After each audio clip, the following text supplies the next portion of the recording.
Well, good day, everyone. Do you find it easy to worry or to be fearful? Do you find it hard to keep God at the center of your attention? Are you looking forward to getting back to normal? Or are you using this time to maybe set up a new normal? The answers to those questions may be tough, or at least the execution of those desired answers would be tough. But Scripture gives us a good direction into how we can achieve success when it comes to where our attention should be. Using our own mental mechanism, we can achieve success in the battle of our minds. I want this to be the focus of today's devotional. If you've been following these devotionals, I know you have been inspired, encouraged, and maybe even challenged. You would also know that I've given 4 devotionals on King David from 1 Samuel. Well, I want to jump to the New Testament and the Apostle Paul's letter to the Christians in Rome. Romans chapter 12, verse 1 and 2, in the NIV version says this: "Therefore, I urge you, brothers and sisters, in view of God's mercy, to offer your bodies as a living sacrifice, holy and pleasing to God. This is your true and proper worship."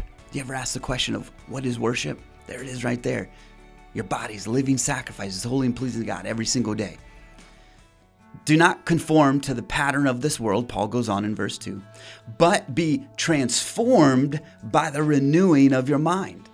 Then you will be able to test and approve what God's will is, His good, pleasing, and perfect will."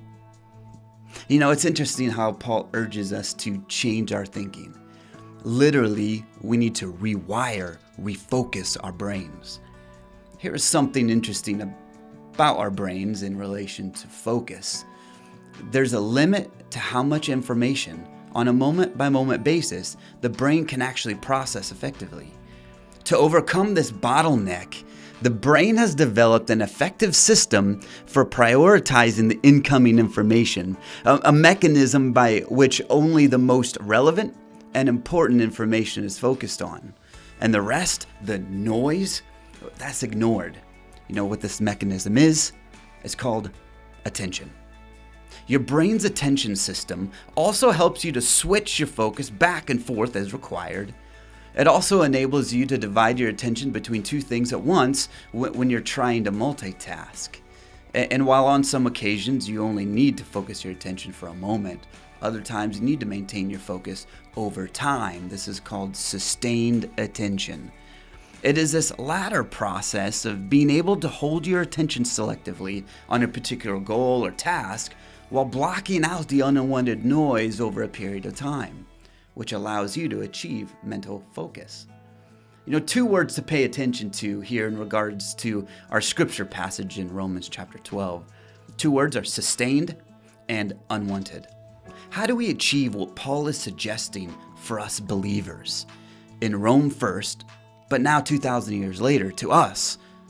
Well, we literally need to make sure our sustained attention is on the right things, while the unwanted noise of this world is prioritized below what the sustained attention would be on. Let me explain this further. Our sustained focus should be on God's standard of normal. You know, most times this makes you abnormal, but I believe we are wired to be abnormal. I believe we are wired to be abnormal. We were born to be abnormal. See, if our sustained focus is trained to be on the things of God and not the world's, our actions will actually follow suit. You become what your sustained focus is paying attention to. Let me say that again. You become what your sustained focus is paying attention to. What we worry about will change.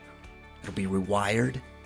What we stake our finances on will change. How we react to unfair situations will change. How we post on social media should be different. Some of us need to rewire ourselves there. How we live in the middle of a global pandemic will change or be abnormal. How we internalize the news that we hear will change. I could go on and on.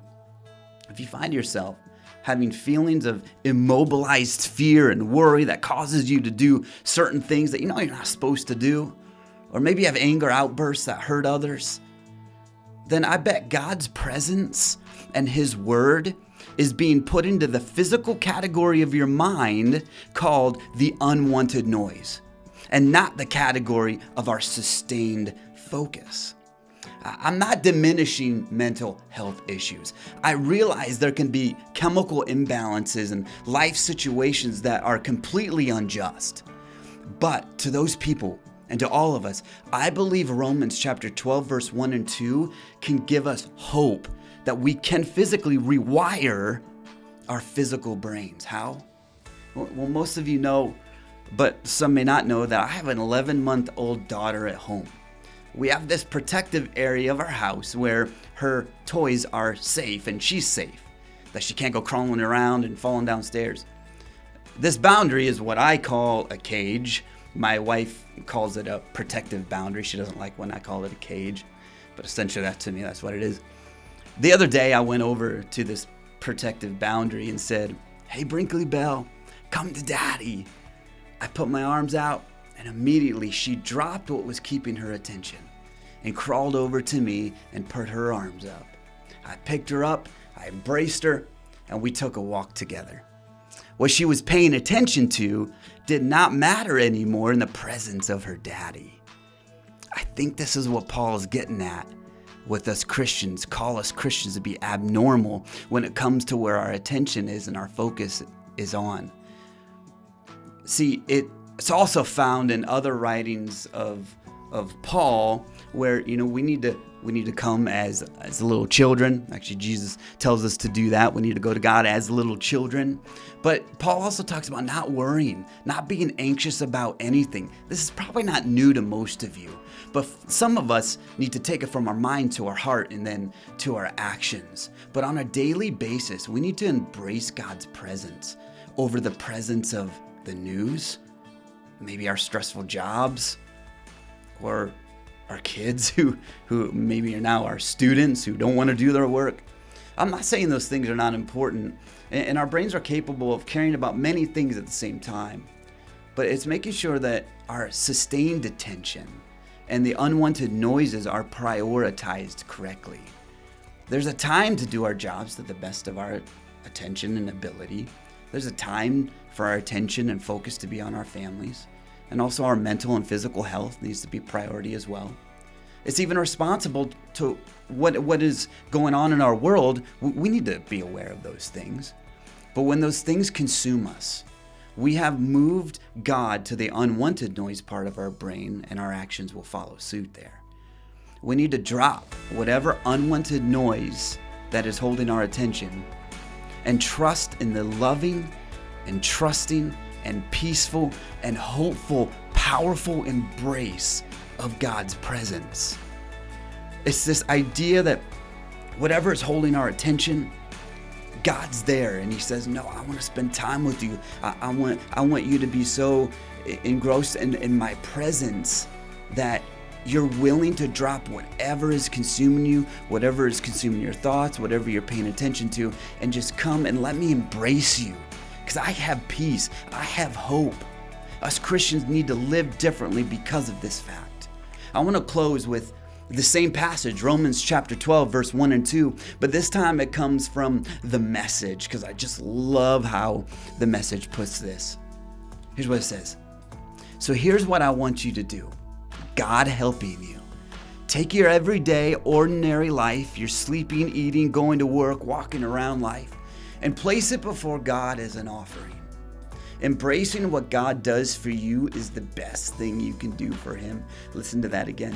Embracing what God does for you is the best thing you can do for God. Don't become so well adjusted in the culture that you fit into without even thinking. Instead, fix your attention on God. You'll be changed from the inside out. Readily recognize what He wants from you and quickly respond to it. Unlike the culture around you, always dragging you down to its levels of immaturity, God brings the best out of you. develops well-formed maturity in you. And as believers, this well-formed maturity needs to be at the forefront of our minds so that we could react accordingly. I believe right now we are living in a world where the world needs to see us believers as abnormal. We respond differently to what's going on. That means our Facebook statuses, what we post on Instagram, what we do with our families. We need to be different. We need to show the hope and trust and faith that we have in a living God every single day. I hope you've been blessed and encouraged like I have when I was reading through Romans chapter 12. I would invite you to read all of Romans chapter 12 to put it into context, but I just wanted to challenge you, inspire you, give you hope today. I hope you have a blessed day, and may God go with you.